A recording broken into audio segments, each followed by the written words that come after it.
반갑습니다. 그릭넌 잔영TV 이종수입니다. 이번 시간은 1049번째 시간으로 아버지와 아들이라는 글을 읽어드리겠습니다. 아버지와 아들 김동리. 오랜만에 가슴이 훈훈해짐을 느낀다. 새 아버지와 아들 사랑 이야기. 아버지가 일제 강점기 때 징용에 끌려가 죽게 된다. 그때 어머니는 갓 30살이었다.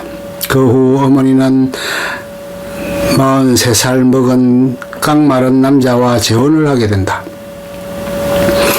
아버지는 채석장에서 일하는 사람이었다.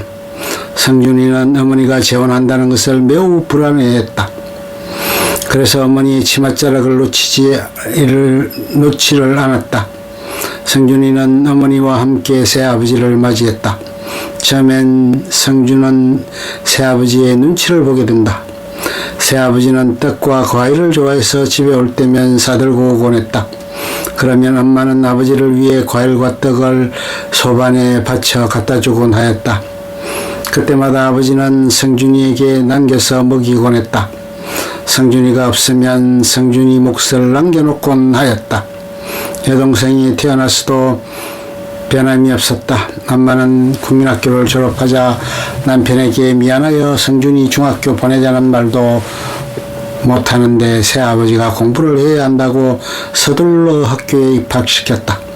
하지만 삶이 그렇게 만만한가? 어머니는 42살의 심장병으로 세상을 떠났다. 그때 성준이 나이 16살. 성준이는 아버지도 채석장에서 다이너마이트로 사고로 크게 다쳐서 눕게 되었다. 성준이는 야간고등학교에 다니다 생활전선에 뛰어든다. 아버지와 같이 일했던 분 소개로 채소밭에서 일하기도 하고 채소 파는 일을 하기도 했다. 6.25가 일어나자 일주일이 되어도 집에 못 갔다. 환자인 아버지와 동생이 어떻게 사는지 걱정이 되어 가슴앓이를 하며 눈물을 흘렸다. 밤이 되면 서울의 밤하늘이 불바다가 되었다. 그것을 볼 때마다 집이 다 타지는 않았는지 걱정스러웠다. 유엔군이 온다는 소식을 듣고 쌀 세대와 아카시아 뿌리를 자루에 담아 길을 떠났다. 첫 번째 검문에 걸렸다. 아버지가 지금 죽어가서 약을 가지고 간다고 울면서 하소연했다. 간신히 죽음을 모면하고 첫 돌파구를 뚫었다. 희망이 보였다.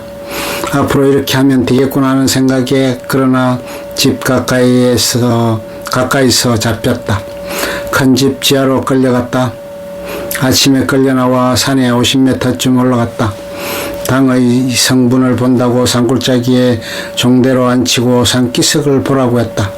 산기슭을 보고 있자니 따발총 소리가 났다.